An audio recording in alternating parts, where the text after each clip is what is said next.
Warahmatullahi wabarakatuh. Bismillahirrahmanirrahim. Alhamdulillahi rabbil alamin. Ghafiril dzambi wa qabilit tawbi syadidil iqabi dzil taul. La ilaha illa huwa ilaihil masir. Asyhadu an la ilaha illallah wahdahu la syarika lah. Lahul mulku wa lahul hamdu yuhyi wa yumiitu wa huwa ala kulli syai'in qadir. وأشهد أن محمدا عبده ورسوله البشير والنذير اللهم صل وسلم وبارك على حبيبنا وقدوتنا سيدنا محمد صلى الله عليه وسلم وعلى آله وأصحابه أجمعين أما بعد اللهم يا ربنا بك أصبحنا وبك أمسينا وبك نحيا وبك نموت وإليك النشور اللهم يا ربنا نسألك العفو والعافية ونسألك السلامة من كل بلية اللهم يا ربنا أعنا على ذكرك وشكرك وحسن عبادتك اللهم يا ربنا اجعل خير أعمالنا آخرها واجعل خير أعمالنا خواتمها واجعل خير أيامنا يوم نلقاك فيه اللهم اجعل القرآن لقلوبنا ضياء ولأبصارنا جلاء ولذنوبنا ممحصا وإلى الجنة دليلا يا رب العالمين.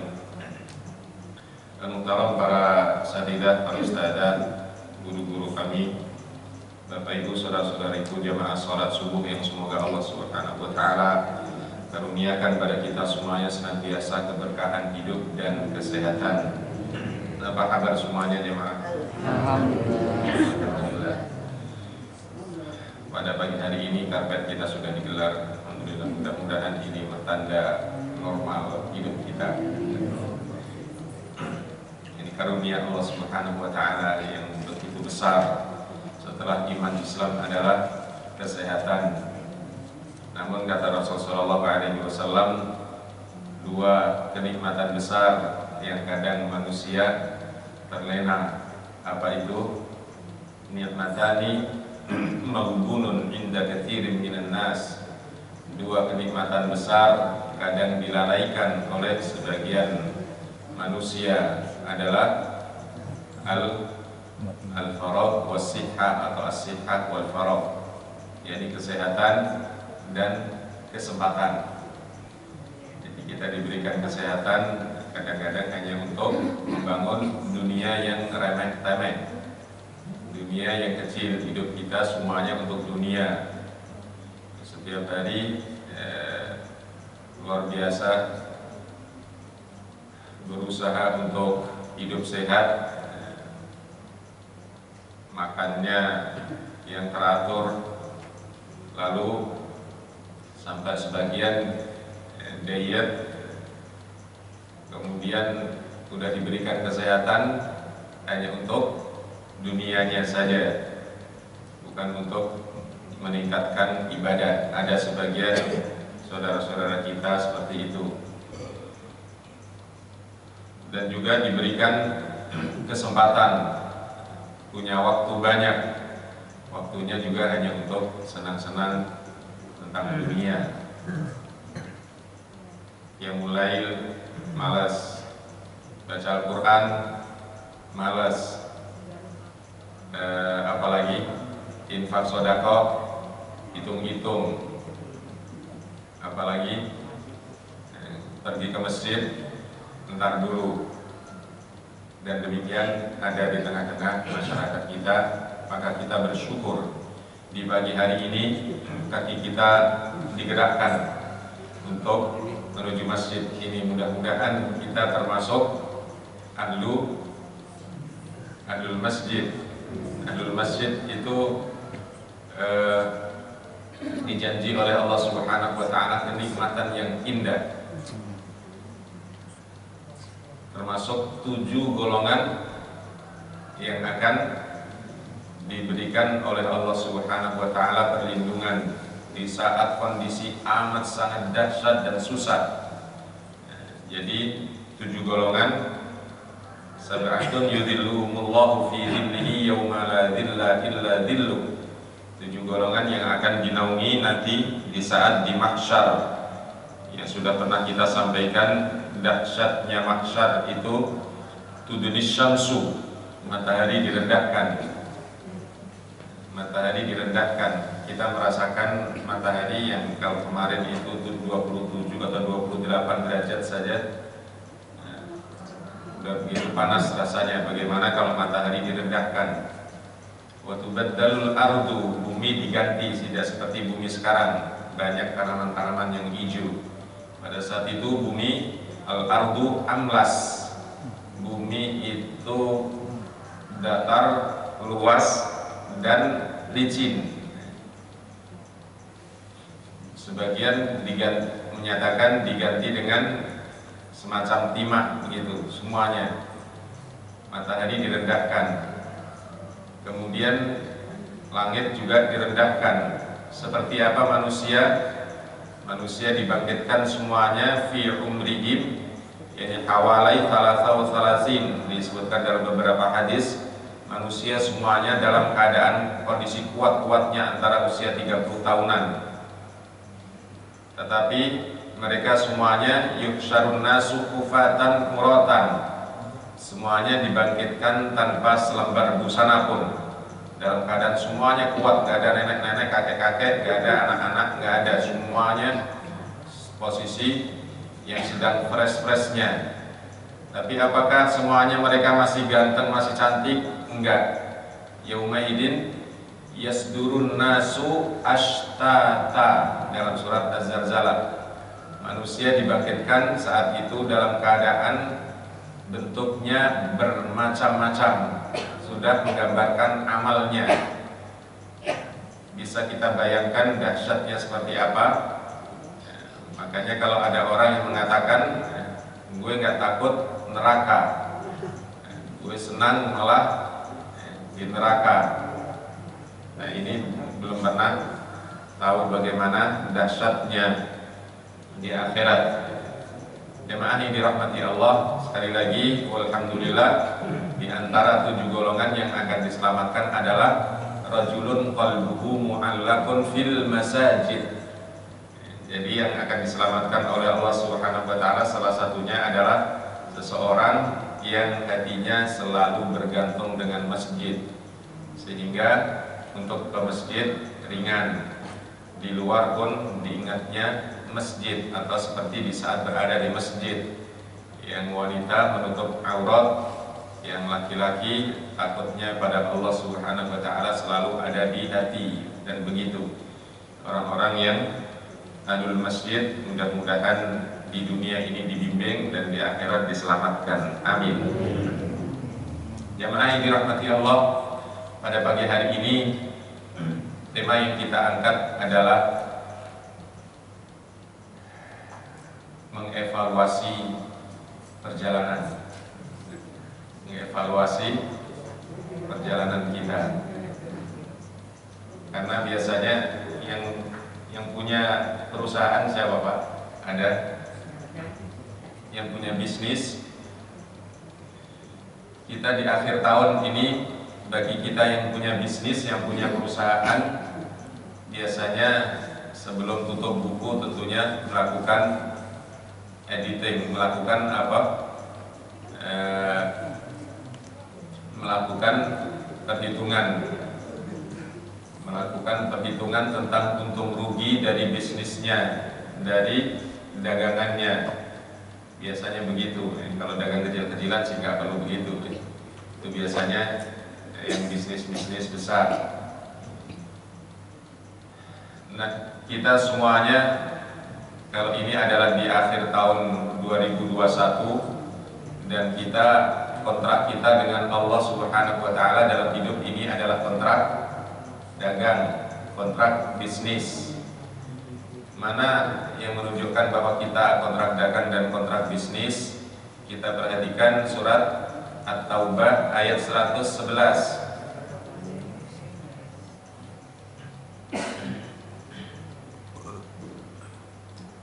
Allah Subhanahu wa taala ingatkan pada kita semuanya di ayat ini bahwa setiap kita muslim mukmin adalah berbisnis dengan Allah. Innallaha ashtara minal mu'minina anfusahum wa amwalahum bi anna lahumul jannah. Sesungguhnya Allah membeli dari orang-orang yang beriman ini jiwa raganya, dibeli oleh Allah dengan surga indah, ya. Dibeli dengan surga, bukan hanya sekedar uang rupiah yang naik turunnya enggak jelas. Bukan dibeli dengan rupiah, dolar dan begitu, tidak, dibelinya dengan surga. Untuk kita ini kan milik Allah. Kita ini milik Allah, seluruh hidup kita adalah milik Allah. Tapi kok Allah membelinya? Maka Allah memberikan pada kita semuanya sebuah apresiasi besar, penghargaan yang besar kepada kita. Dimuliakan memang manusia ini. Walaqad karramna bani Adam. Sungguh kami telah muliakan anak cucu Adam. Dimuliakan kita semuanya. Dan apalagi orang-orang yang beriman, dimuliakan oleh Allah, dihargai oleh Allah meski kita milik Allah.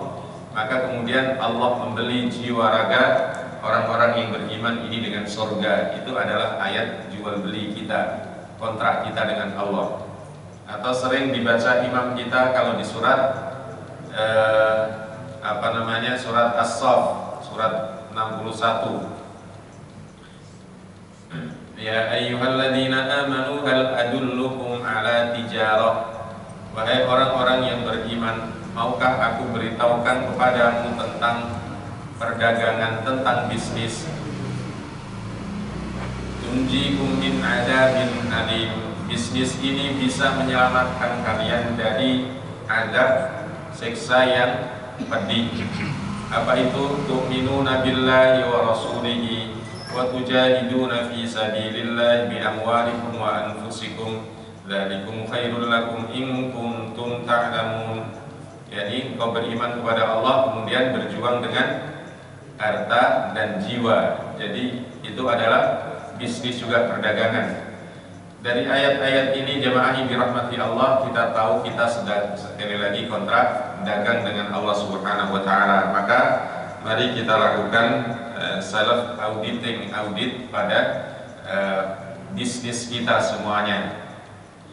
Nah, jamaah yang dirahmati Allah, suatu hari Rasulullah SAW, dan ini dalam hadis yang diriwayatkan oleh Ibnu Mas'ud radhiyallahu an.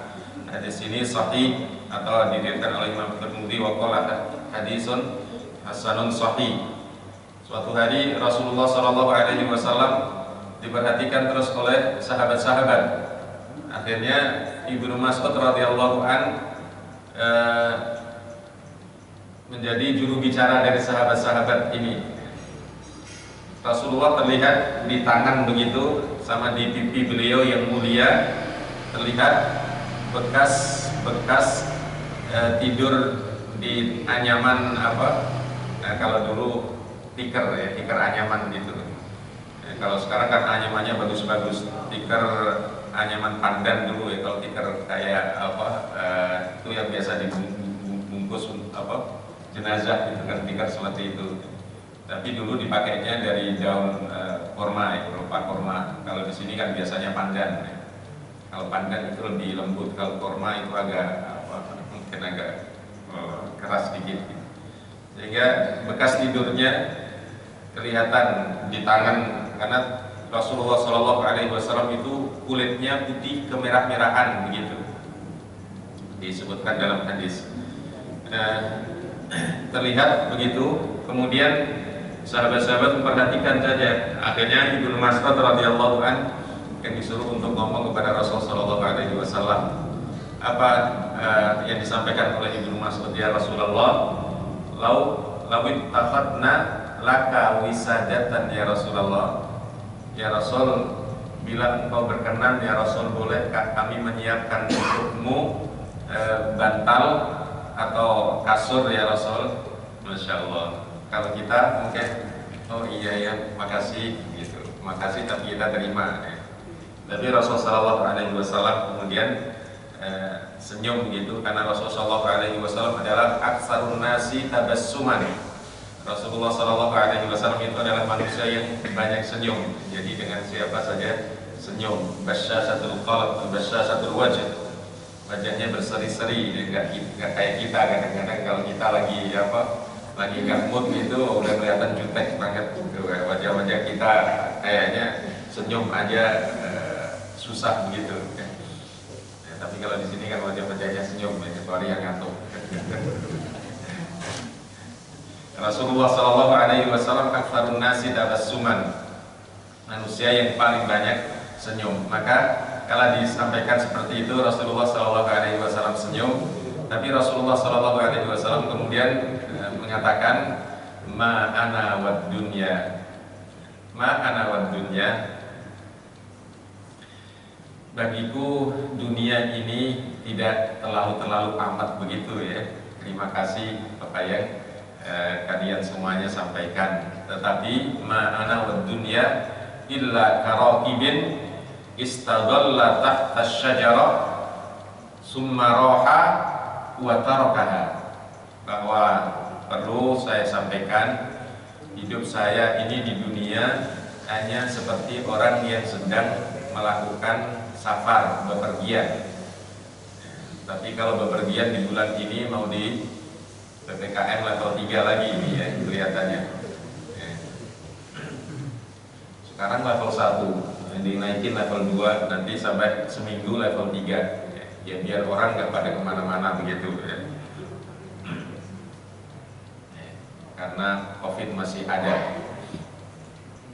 Jamaah yang dirahmati Allah, aku di dunia ini seperti orang yang sedang bepergian, sedang safar mengendarai kendaraan. Saat melakukan perjalanan, terus di tengah perjalanan kemudian terasa capek, lelah, dan kemudian istirahat sebentar di bawah pohon. Jadi istirahatnya, rest areanya adalah di bawah pohon. Kemudian setelah beristirahat sejenak, lalu melanjutkan perjalanan. Itulah hidupku di dunia. Jadi nggak terlalu perlu amat-amat pakai kasur begitu. Berarti hidup Rasulullah SAW di rumahnya nggak ada kasur, nggak ada kasur. Bisa kita bayangkan dengan seluruh keluarga beliau Shallallahu Alaihi Wasallam. Kalau di rumah kita kasurnya terasa nggak enak saja kita ganti. Rasulullah Shallallahu Alaihi Wasallam di rumahnya nggak ada kasur, apalagi kayak begini enak ini karpet nggak ada, hanya tikar. Kemudian ada kulkas, jangankan kulkas, ada rice cooker, nggak ada rice cooker, apalagi nggak ada, kosong rumah Rasulullah Shallallahu Alaihi Wasallam. Yang ada cuman sebuah panci untuk merebus air. Allahu Akbar. Loh, kok begitu? Rasulullah memang miskin. Siapa bilang Rasulullah miskin? Rasulullah Shallallahu Alaihi Wasallam itu setelah di Madinah, mulai dari tahun 2 Hijriah, Rasulullah Shallallahu Alaihi Wasallam adalah orang yang kaya raya. Karena apa? Kalau peperangan itu selalu terjadi, kemudian Rasulullah Shallallahu Alaihi Wasallam mendapatkan 1/5 ghanimah. Kalau 1/5 ghanimah itu nilainya miliaran, tapi itu semuanya bagian Rasulullah, tidak diambil oleh Rasulullah Shallallahu Alaihi Wasallam, tetapi adalah semuanya untuk umat.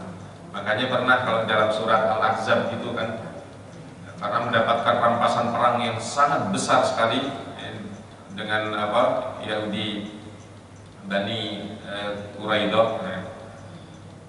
Kemudian para istri-istri Rasulullah Shallallahu Alaihi Wasallam ngumpul-ngumpul. Nah, ini Rasulullah mendapatkan bagian yang besar sekali, yang nilainya kalau tidak salah sekitar 7 miliar. Kalau dihitung-hitung semuanya. Nah, ini istri-istri Rasulullah Shallallahu Alaihi Wasallam kemudian ngumpul. Nah, juru bicaranya adalah Ummul Mukminin Aisyah radhiyallahu anha dan Ummul Mukminin Hafsah radhiyallahu anha. Kemudian menyampaikan bagaimana kalau kita minta sekedar tambahan dikit saja, nafkah dari Rasulullah SAW, beliau sekarang mendapatkan pampasan, lagi mendapatkan rezeki yang besar ini. Baru ngomong gitu, langsung Jibril datang kepada Rasulullah SAW suruh menyampaikan apa? Ya ayyuhan nabiyyu qul li azwajika in kuntunna turidnal hayatad dunya wa zinataha fata'alayna umatti'kunna wa usarrihkunna sarahan jamila. Wahai Rasulullah, katakan kepada istri-istri engkau ya Rasulullah, kalau istri-istri engkau ini menginginkan kehidupan dunia yang layak seperti yang ada di luar sana.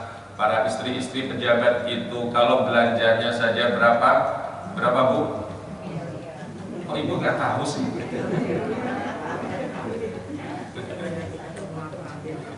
Emang Ibu gak pernah jadi istri pejabat ya Bu ya? Pejabat teras mungkin ya. Kalau saya pejabat apa? Bukan teras lagi ya.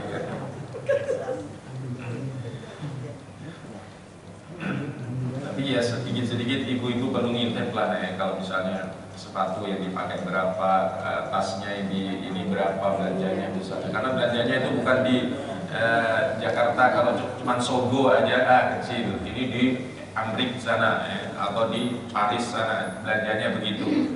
Jadi perjalanannya aja sudah begitu mahal. Kemudian belanjanya di sana ya seperti yang kita dengar lah ya.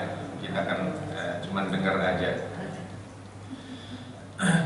Kalau para istri-istri Rasulullah SAW menginginkan, padahal beliau ini perhatikan istri sang Nabi, istri sang kepala negara, bukan cuman istri saya Pak Lurah, Pak Camat saja, tidak, istri kepala negara, istri Rasul yang selama ini hidupnya ya pas-pasan, tapi minta sedikit saja, barangkali bagi kita adalah ya hal-hal wajar saja sih, karena di rumahnya nggak ada apa-apa, maksud cuman ada panci untuk merebus air saja.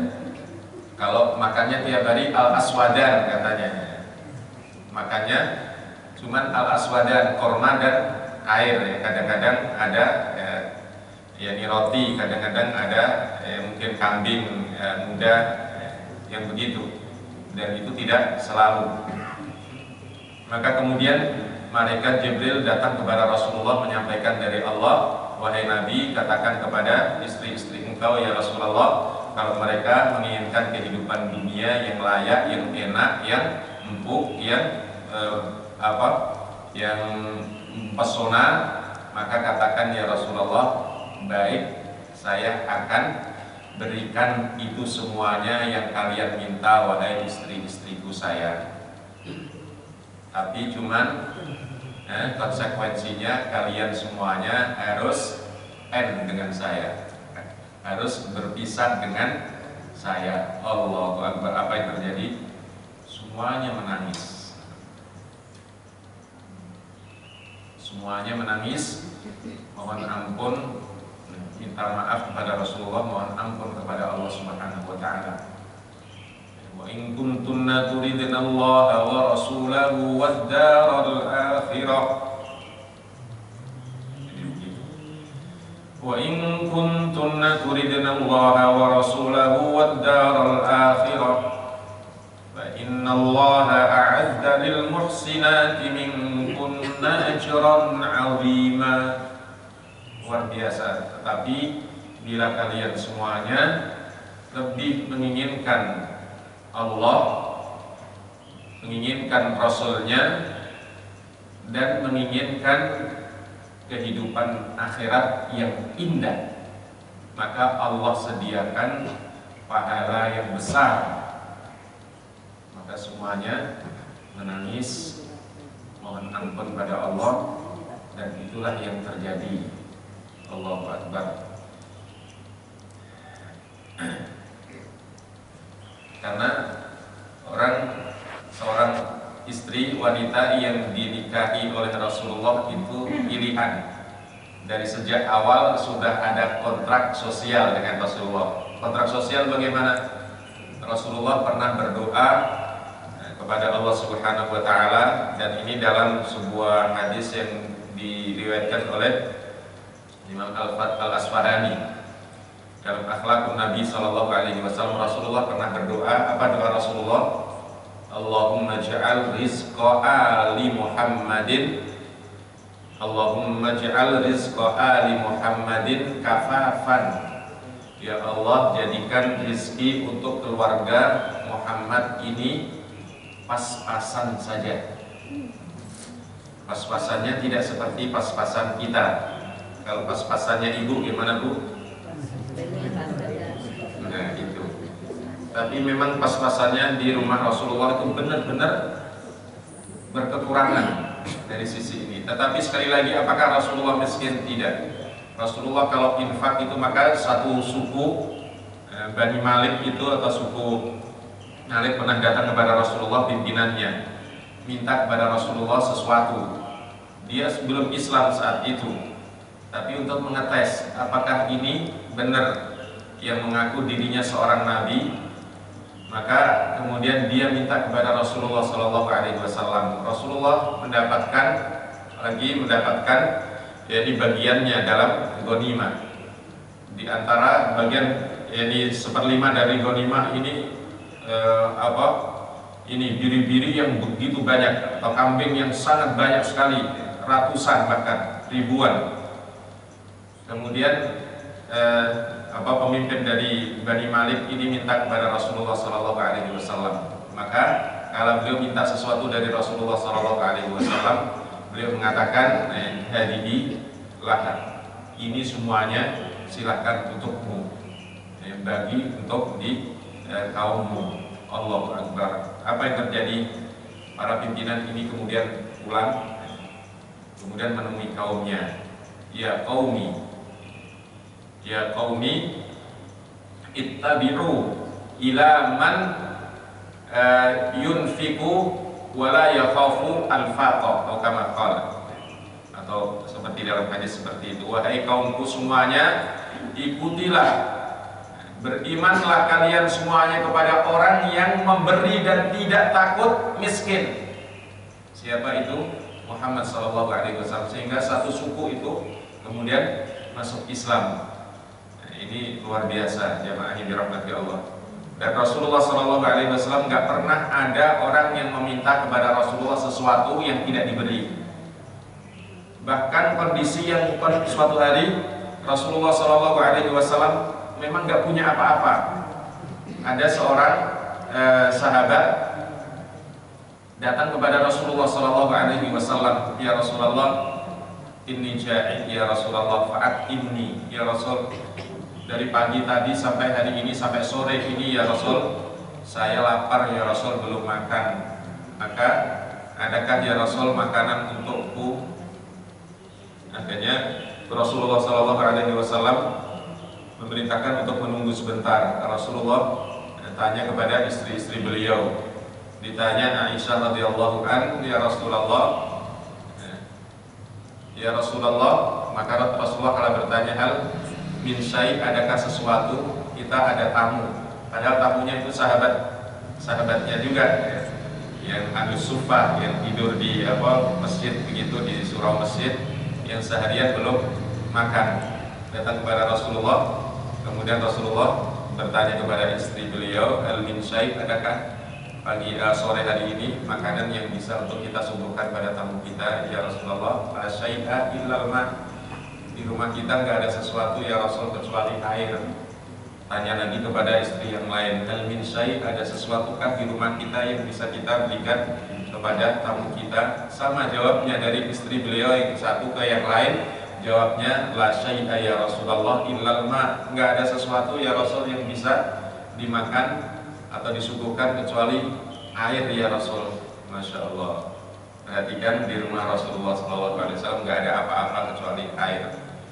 Akhirnya Rasulullah SAW ini setelah sholat maghrib gitu, dan ini rasa lapar terus saja yang tamu tadi ya. Kemudian Rasulullah SAW setelah sholat kemudian berdiri, kemudian menawarkan kepada sahabat-sahabatnya, man yudayyifu dhaifi hadhil lailah, siapakah yang mau untuk menjamu tamuku malam hari ini? Masya Allah. Karena kalau ada tawaran Rasulullah itu semuanya segera untuk menyambutnya, maka segera cepat Abu Ayyub Al-Ansari langsung angkat tangan, nggak mikir apakah nanti di rumah ada sesuatu atau enggak. Pokoknya angkat tangan saja karena tawaran dari Rasulullah. Man yudayyifu hadhil lailah, adakah yang mau menjamu tamuku malam hari ini? Angkat tangan Abu Ayyub Al-Ansari. Akhirnya Rasulullah senang karena sudah ada yang menjamu. Akhirnya setelah itu langsung tamu diajak ke rumah Abu Ayyub Al-Ansari. Tapi sampai di rumah Abu Ayyub Al-Ansari setelah maghrib itu, setelah isya,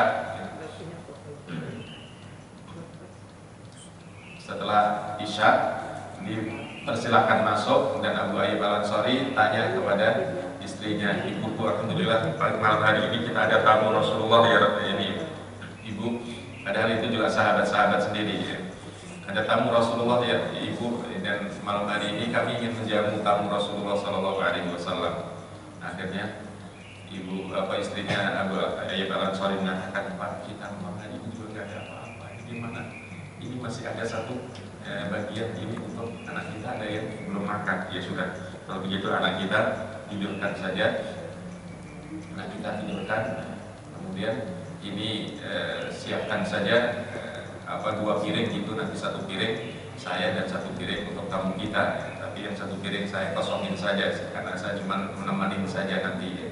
Dan nanti kalau sudah kita siapkan di tempat makan itu, kemudian ibu ya pura-pura perbaikin lampunya, kemudian matikan begitu. Kemudian setelah itu kita persilahkan, benar. Kemudian setelah dipersilahkan sudah duduk, karena ditutup dulu gitu, jadi biar gak kelihatan kalau ini kosong. Akhirnya sudah dipersilahkan di tempat makan. Nah, kemudian Ibu Ayyub Al-Ansari, istrinya maksudnya, memperbaiki lampunya dulu kan nggak lampu listrik begini ya, lampu minyak begitu ya, kayaknya kecil gitu, kemudian diambil, ditiup, akhirnya mati, gelap semuanya. Dan gelap ini, gimana nih kita makan gelap-gelapan aja, sudah nggak apa-apa, silakan ya, dibuka. Akhirnya dibuka makan, dan Abu Ayyub Al-Ansari juga membuka karena gelap, dia dapatkan gelap, dia nggak tahu ya. Akhirnya alhamdulillah malam hari itu tamu Rasulullah Sallallahu Alaihi Wasallam ini kenyang, dan kemudian ditawarkan untuk bermalam di sana. Tapi Abu Ayyub Al-Ansari tamunya kembali ke masjid, tidurnya di masjid. Akhirnya pagi hari Abu Ayyub Al-Ansari mau atau berjalan ke masjid. Di saat di masjid itulah, di depan masjid sudah disambut oleh Rasulullah Sallallahu Alaihi Wasallam dengan senyum. Rasulullah Sallallahu Alaihi Wasallam mengatakan, "Wallahi," gimana itu? "Allahu a'jaba bi fi'alikunna hadhil lailah." Masya Allah, Allah Subhanahu Wa Taala kagum terhadap apa yang kalian lakukan di malam tadi. Kenapa? Itu tadi, meskipun dalam kondisi susah, tapi mementingkan tamunya. Makanya itulah kemudian turun firman Allah Subhanahu Wa Taala, wa yusiruna ala anfusihim, di surat Al-Hasyr ayat ke berapa, 18. Wa yusiruna ala anfusihim walau kana bihim khasasah wa man yuqa syuhha nafsihi fa ulaika humul muflihun. Masya Allah.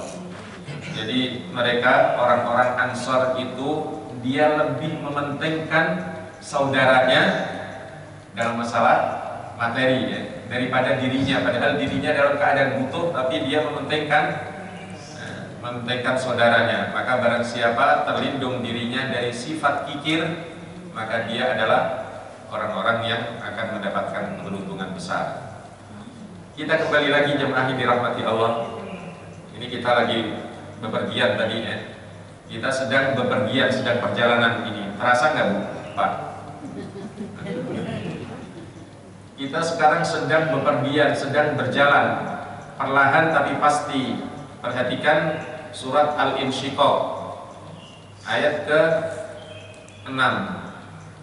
Ya ayyuhal insanu innaka kadihun ila rabbika kadha famulaqi.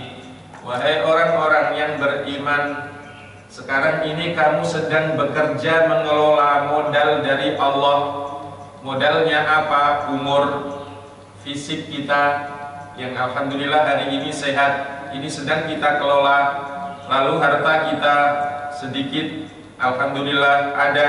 Lalu ilmu kita ini kita sedang kelola, dan kita sambil berjalan dengan pasti menuju Allah. Lalu kita nanti akan bertemu dengan Allah. Perhatikan, kita sedang berjalan menuju Allah. Kita akan berjumpa dengan Allah nanti. Kapan itu?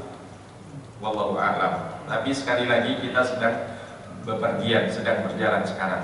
Nah, kalau kita sekarang berjalan, sedang bepergian, apa yang perlu kita lakukan? Minimal 4 atau 5 hal. Yang pertama, qawwim hadafa safari. Maksudnya apa? Lakukan evaluasi akan tujuan perjalanan kita. Tujuan perjalanan kita apa, Bu? Kita semuanya tahu, visi perjalanan kita ini adalah setiap hari minimal 5 kali kita angkat kepada Allah.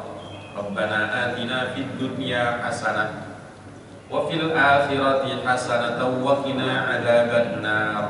Ini visi kita semuanya. Visi perjalanan kita jelas, sukses dunia, bahagia di akhirat, dan masuk surga. Tapi perhatikan, itu visi kita menjadi cita-cita kita. Begitu Allah Subhanahu wa ta'ala berikan pada kita semuanya kemudahan di dunia ini, pengen apa saja ada. Pengen rumah diberikan, pengen anak diberikan, pengen istri, pengen suami diberikan, pengen rezeki semuanya diberikan semuanya. Lalu sebagian manusia ini ada yang begitu diberikan semuanya merasa enak dan betah.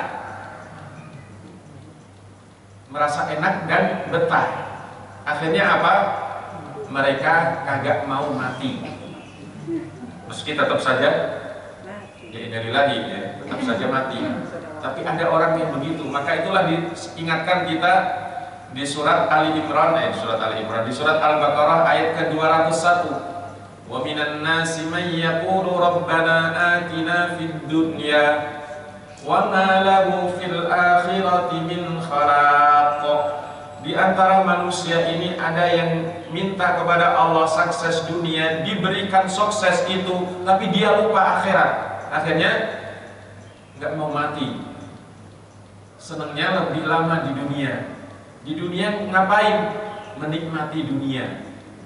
Tapi dia lupa bahwa innamal hayatud dunya mata'ul ghurur.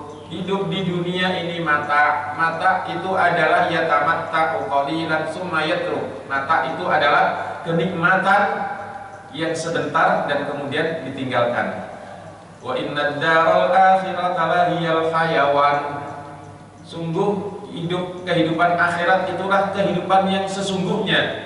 Jadi dunia hanya mata'ul hayatid dunya, mata. Kalau di akhirat adalah al-hayawan. Al-hayawan bukan hayawan ya. Hayawan maksudnya ada kehidupan yang sesungguhnya. Jemaah yang dirahmati Allah, ini harus kita terus kawal tujuan hidup kita ini. Dan kita sebagai pengawalan kita tekankan banget, inna salati wa nusuki wa mahyaya wa mamati lillahi rabbil alamin. Harus begitu. Wa ma khalaqtul jinna wal insa illa liya'budun. Tidak dicipta jin dan manusia kecuali untuk ibadah. Harus kita ingat-ingat terus.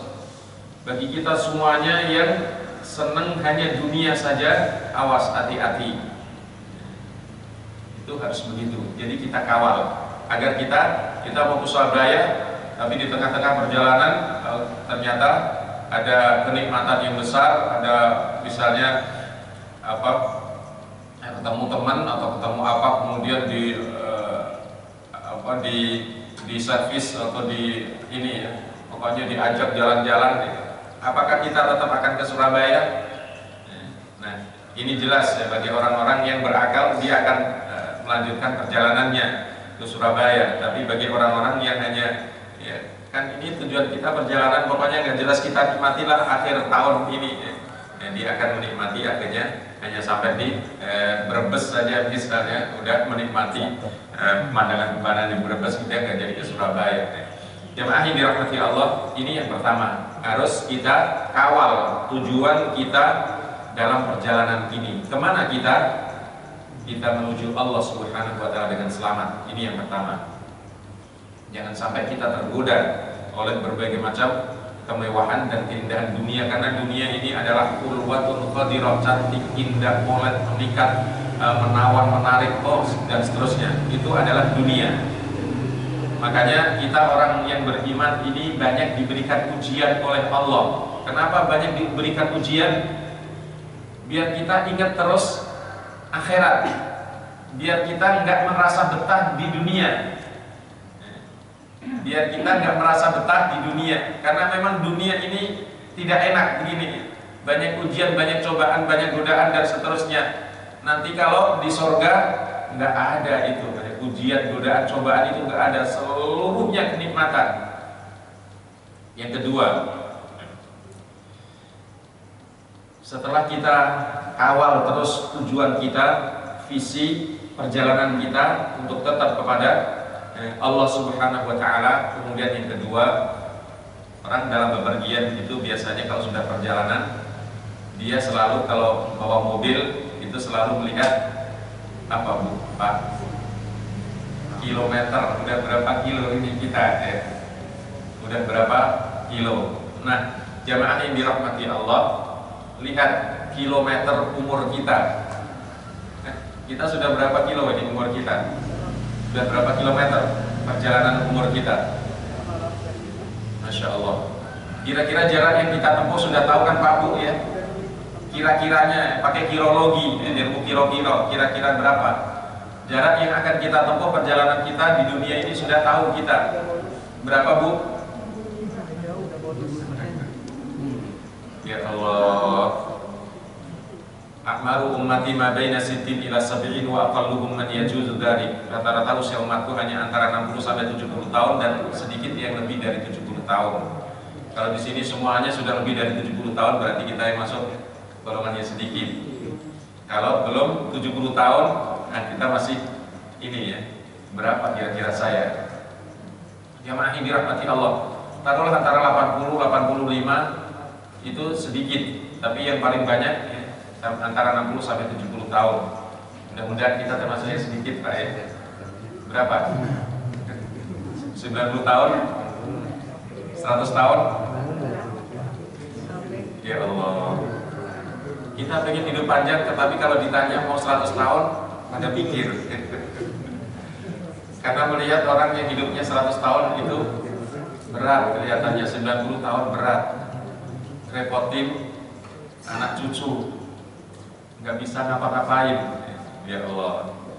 Taruhlah andai kata kita 80 tahun, berarti kilometer 80. Kita perjalanan kita 80 kilo, 80 kilometer usia. Hari ini sudah perjalanan kita sampai berapa? Ini harus kita selalu perhatikan. Kenapa begitu jemaah yang dirahmati Allah? Karena kita akan ditanya an umrihi fima afna. Umurnya untuk apa dihabiskan? Ini kita habiskan untuk apa ini umur kita yang sudah sekian kilo perjalanan kita? Maka kita lihat, maka itulah namanya muhasabah.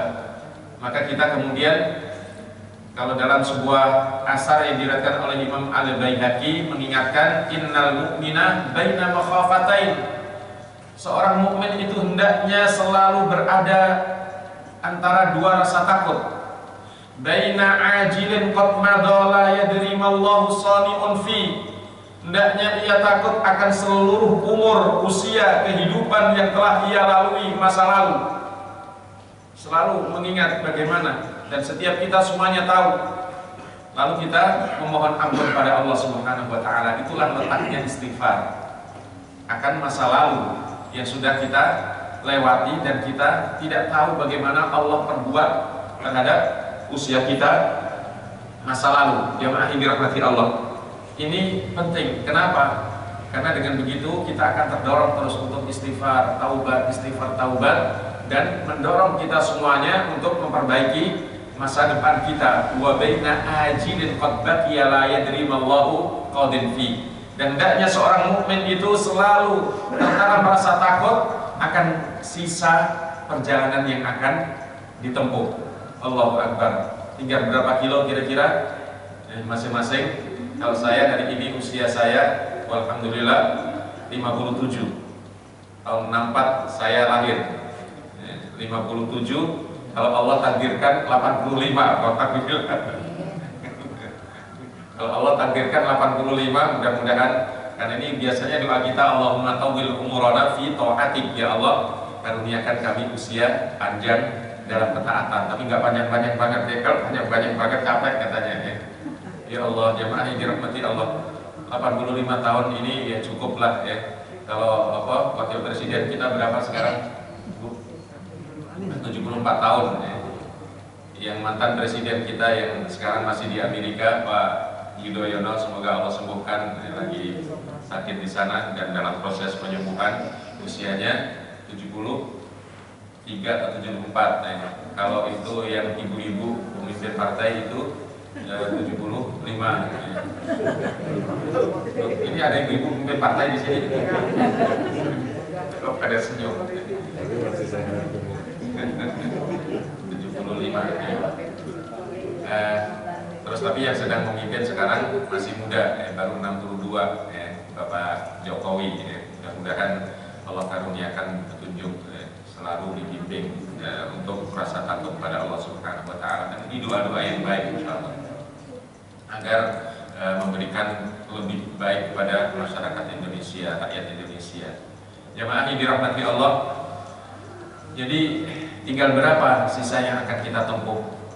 Dan ini kita mohon pada Allah Subhanahu Wa Taala untuk dibimbing, karena kita tidak tahu kapan kita akan sampai.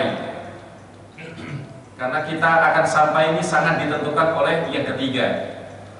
Karena kalau umur adalah jelas, wa an umrihi fi ma'afna, untuk apa dihabiskan, maka kita beristighfar akan masa lalu dan kita berharap bimbingan Allah Subhanahu Wa Taala untuk sisa dalam perjalanan kita, tinggal berapa kilo usia kita. Yang ketiga ini penting juga, karena dalam perjalanan itu biasanya kalau di tengah perjalanan selalu, kalau kita sudah merasa jauh gitu, apa yang kita inginkan, yang kita butuhkan, Bu? Coba masih ada nggak bekalnya? Kita tadi kayaknya bawa ini nasi bungkus dong. Coba dikeluarkan gitu, atau kue-kue yang lain perjalanan. Maka fattish zadak. Yang ketiga, fattish zadak. Kalau ini yang kedua adalah hasib umroh tadi. Hasib umroh, hitung-hitung umurmu. Yang ketiga adalah fattish zadak, periksa bekalmu, ya Allah. Nah, Bapak Ibu sekalian, mungkin hafal surat Al-Kahfi ya. Surat Al-Kahfi semuanya hafal insya Allah. Ya minimal 1 sampai 10. Karena barang siapa hafal surat Al-Kahfi 1 sampai 10, maka dia akan dilindungi dari Dajjal. Akan dilindungi oleh Allah dari Dajjal, dan nanti di dalam kubur akan diselamatkan oleh Allah Subhanahu Wa Taala. 1 sampai 10 saja, apalagi hafal semuanya. Hadis ini sahih diriwayatkan oleh Imam Tirmidzi. Nah, jemaah yang dirahmati Allah, dalam surat Al-Kahfi ini kita diceritai atau diberikan kisah oleh Allah Subhanahu Wa Taala untuk kita ambil iktibar pelajarannya. Musa alaihissalam. Musa alaihissalam itu suatu kali kalau ditanya, ya Musa, hal fid dunya atau hal fil alam man a'lam minka, wahai Musa. Di dalam sebuah asar di beberapa tafsir disebutkan, adakah di dunia ini manusia yang lebih pintar dari Anda? Musa alaihissalam mengatakan, lah, enggak ada. Ya, karena memang beliau adalah diberikan wahyu oleh Allah Subhanahu Wa Taala, luar biasa. Tiba-tiba Allah Subhanahu Wa Taala perlihatkan kepada Musa seekor burung pipit kecil. Kita tahu burung pipit. Burung kecil ini yang kemarin beberapa kali banyak yang mati berjatuhan, bergelimpangan. Burung pipit yang biasa makan padi, Kalau di sini nggak tahu ada padi nggak ya. Makanya nggak pernah lihat burung pipit ya. Burung pipit ini tiba-tiba meludah. Kira-kira ludahnya burung pipit seberapa sih? Meludah gitu, burung pipit yang kecil ini meludah di depan Musa alaihissalam. Artinya apa? Musa, kamu ini jangan sombong. Begitu diingatkan oleh Allah melalui burung pipit ini. Begitu melihat burung pipit meludah di depan Musa alaihissalam, Musa alaihissalam langsung merasa ini adalah teguran dari Allah Subhanahu wa taala, maka kemudian dia bertaubat pada Allah Subhanahu wa taala, beristighfar, dan kemudian mohon pada Allah Subhanahu wa taala untuk diberikan bimbingan. Maka Allah perintahkan Musa untuk mencari seorang murid atau seorang hamba yang telah diberikan oleh Allah ilmu, billadunna ilma. Akhirnya Musa berangkat dengan sang muridnya, dan ini dikisahkan oleh Allah mulai dari ayat ke berapa itu 66. Wa qala Musa li fatahu la abrahu hatta ablugha majma'al bahraini aw amdiya uquba. Itu ya, aku akan menyusuri perjalanan sungai Nil ini dan aku tidak akan pernah berhenti untuk berjalan menuju seorang yang Allah berikan petunjuk itu sampai kalau saya tidak ketemu maka apa? Berjalan sepanjang hidupku. Akhirnya apa? Dalam perjalanan menyusuri sungai Nil, ya kita tahu sungai Nil mungkin melalui berita dan begitu panjangnya. Mungkin kalau di sini sungai Solo dengan Solo lebih panjang sungai Nil. Terus perjalanan. Dalam perjalanan ini sudah lama dia bawa bekal gitu dengan lauk pauk, dengan ikan yang sudah goreng dan gitu dalam perjalanan. Di suatu tempat ikannya ini hidup dan loncat. Tapi muridnya melihat saja, tidak disampaikan kepada gurunya Musa alaihissalam dalam perjalanan terus. Akhirnya Musa alaihissalam sendiri yang meminta kepada muridnya, atina ghada'ana laqad laqina min safarina hadza nasaba, kan gitu ya. Nah, kita ini sudah terasa lelah, ini sudah perjalanan sekian lama tapi belum ketemu dengan sang guru. Di mana dia? Karena sudah hampir sampai muara laut ya. Tapi belum ketemu. Akhirnya minggir dan kemudian berhenti untuk makan. Coba atina ghada'ana, ambilkan bekal kita. Laqad laqina min safarina hadza nasaba. Kita sudah terasa lelah ini untuk waktunya makan. Muridnya baru bilang, guru, tadi di tempat sana, karena dia ingin menyampaikan tapi dilupakan oleh syaitan, wa ma ansanihu illa syaitan, kan begitu. Kemudian, guru, tadi saya lupa menyampaikan di sana tadi makanan yang ikan kita sudah kita siapkan yang digoreng, yang dibakar itu tiba-tiba hidup, guru, dan dia loncat di sana. Masya Allah, kok bisa? Ikan yang udah digoreng loncat. Coba kalau nggak ada di tengah kita gitu, kita udah digoreng ikan tuh ikannya loncat. Masya Allah, ini dirahmati Allah dan itu kuasa Allah. Maka dia Musa baru tahu, oh berarti di sana itulah letak seorang atau guru kita berada di sana. Akhirnya langsung dimakan sedikit, langsung balik, naik lagi, menyusuri sungai lagi. Di tempat itu dia ingat, kemudian dia turun di situ, gak ada siapa-siapa. Tiba-tiba menjedul gitu, muncul gitu orang yang tampilannya sangat sederhana, dan kemudian dia bilang, ada apa gerangan? Gitu. Ada apa gerangan? Oh, kemudian kenalan bahwa saya adalah seorang hamba Allah ya. Langsung kalau begitu bolehkah saya berguru kepada tuan guru? Kamu nggak akan bisa sabar.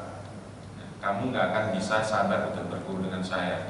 Insya Allah saya akan bersabar, guru. Bagaimana kamu bisa sabar kalau kamu nggak pernah tahu? Tolong guru, saya diizinkan untuk berguru dengan sang guru. Ya sudah kalau begitu. Tapi syaratnya satu, kamu jangan tanya apapun. Nah itu kemudian. Udah silahkan dibaca tentang tempat. Akhirnya berjalan gitu, kemudian di tengah perjalanan ketemu dengan diajak nyebrang lagi diajak nyebrang ke Nil gitu, di pas penyeberangan gitu, diajak jalan, kemudian nyebrang. Begitu mau nyebrang, kapalnya dirusak. Guru kok dirusak ini, kita semuanya tenggelam nanti. Loh, tadi kan sudah dibilang jangan bertanya. Oh, maafin guru, ini saja nanti saya nggak akan bertanya lagi. Ya sudah kalau begitu. Akhirnya diajak jalan lagi terus. Tiba-tiba ada anak-anak yang lagi main yang lagi gitu di teblek gitu atau di apa namanya dipukul pakai tangan begitu saja. Anak ini mati, meninggal dunia. Akhirnya protes pusat. Aku tahu nafsan zakiyatan bighairi haq. Apakah engkau wahai guru membunuh seorang anak yang masih bersih, masih suci ini, yang tanpa jalan yang dibenarkan? Nah, tadi kan sudah saya bilang kamu nggak usah tanya.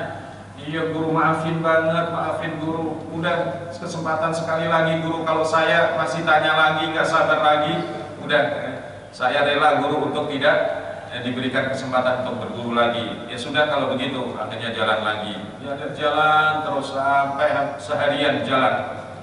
Akhirnya melewati desa Bakhil namanya, desa Bakhil.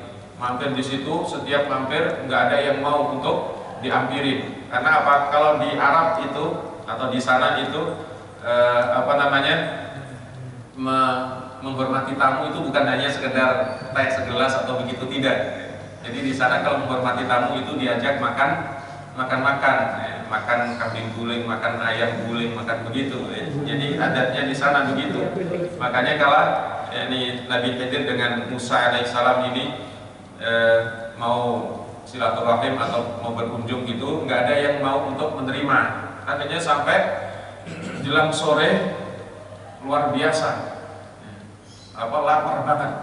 Akhirnya melihat ada rumah yang jelek gitu, sudah reot mau ambruk, diajak untuk memperbaikinya seharian atau sampai beberapa lama memperbaiki terus. Begitu selesai, udah begitu saja langsung diajak jalan lagi.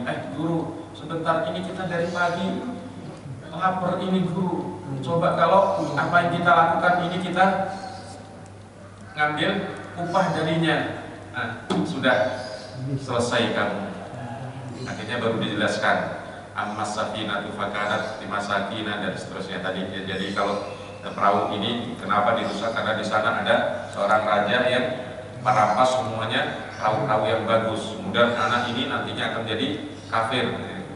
Makanya semoga Allah menggantinya. Adapun rumah yang tadi kita perbaiki, di bawahnya itu ada pendam harta anak yatim yang dulu orang tuanya adalah orang yang soleh, maka Allah jaga.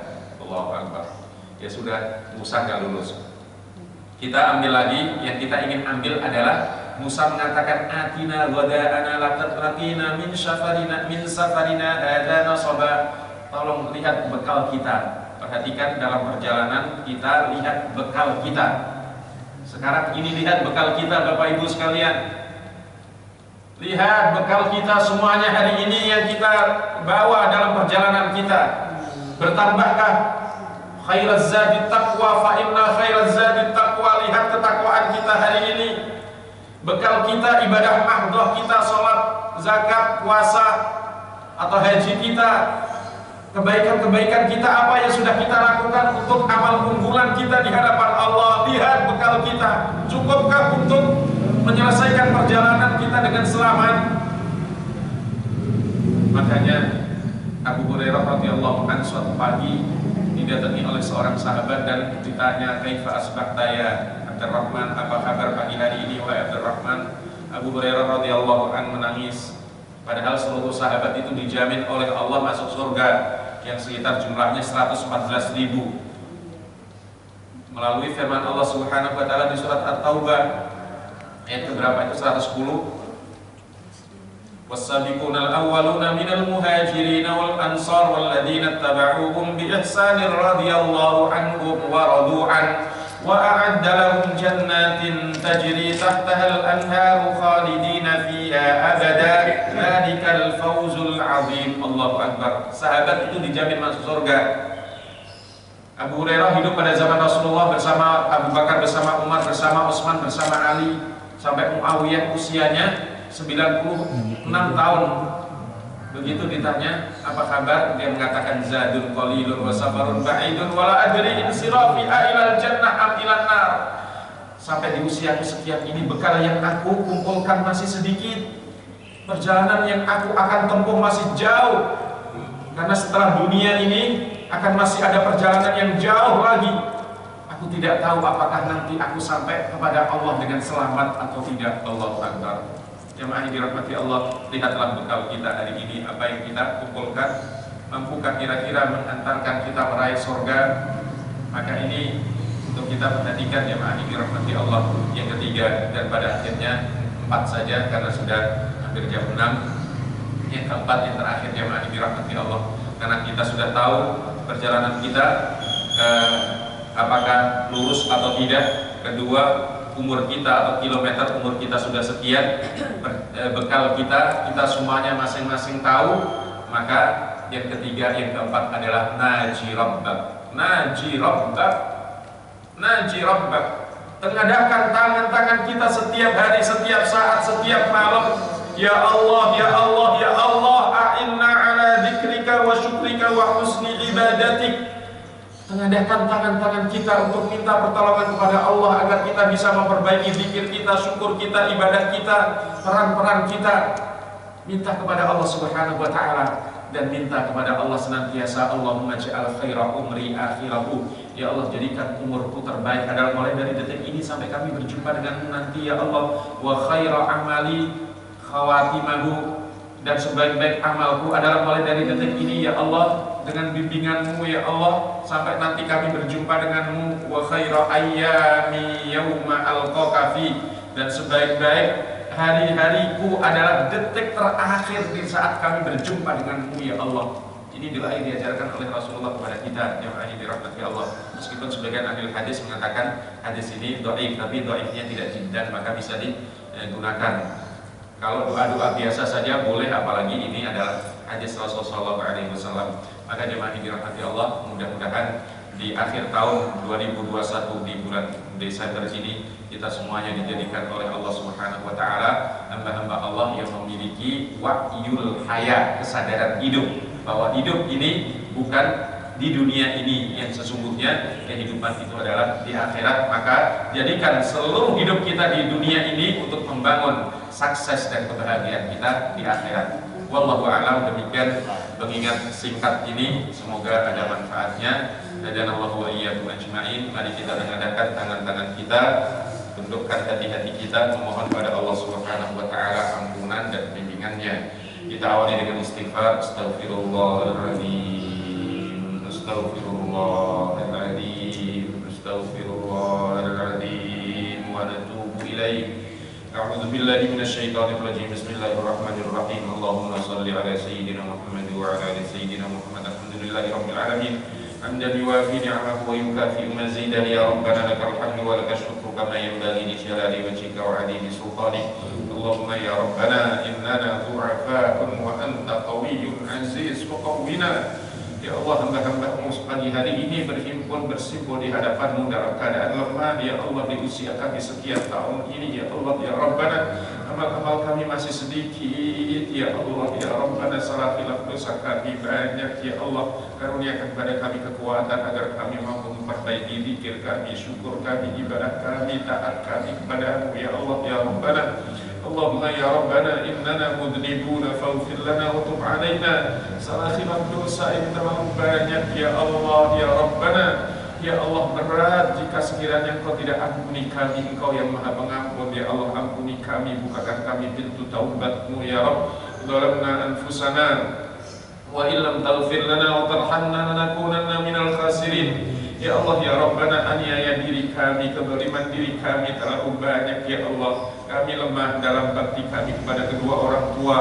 Kami lemah ya Allah untuk mendidik anak-anak kami agar mereka mencintai-Mu ya Allah. Ya Allah, ya Rabbana, kami ini kadang di dunia ini ya Allah memprioritaskan apa-apa yang hanya untuk dunia. semata, sedangkan akhirat kadang kami perhatikan dengan perhatian yang seadanya. Ya Allah, ampuni kami, ya Allah, bukakan kami pintu taubat-Mu ya sami'ad du'a. Allahumma ya Rabbana ij'al khaira a'malina akhiraha, jadikan usia kami terindah adalah mulai dari detik ini sampai kami berjumpa denganmu. Wa khaira a'malina khawatimaha, jadikan amal-amal kami terindah ya Rabbana adalah bagian akhir ini ya Allah, mulai dari detik ini sampai kami berjumpa denganmu nanti ya Allah. Wa khaira ayyamina yawma nalqaka fi, sebaik hari-hari kami dalam kehidupan ini ya Allah adalah detik akhir di hari kami berjumpa denganmu ya Allah. Jadikan kami husnul khatimah ya Allah ya Rabbana. Allahumma rzuqna husnal khatimah. Rabbana hab lana min azwajina wa dhurriyyatina qurrata a'yun waj'alna lil muttaqina imama. Ya Allah, salehkan kami para orang tua ini ya Allah. Dari kesalehan kami, salehkan anak-anak kami, cucu-cucu kami ya Allah ya Rabbana ya sami'ad du'a. Rabbana ighfir lana wa liwalidina warhamhum kama rabbawna shighara. Ampuni kami ya Allah, ampuni kedua orang tua kami yang hari ini di antara mereka telah menghadap-Mu ya Allah ya Rabbana. Ampuni mereka, sayangi mereka, kasihani mereka ya Allah ya Rabbana. Ampuni salah khilaf dosa mereka ya Allah. Ya Allah, karuniakan kepada mereka kedua orang tua kami ridho-Mu, pertemukan kami nanti semuanya dengan orang-orang tua kami ya Allah di hadapan-Mu dalam naungan ridho-Mu ya sami'ad du'a. Rabbana atina fid dunya hasanah wa fil akhirati hasanah wa qina adzabannar walhamdulillahi rabbil alamin. Assalamualaikum warahmatullahi wabarakatuh.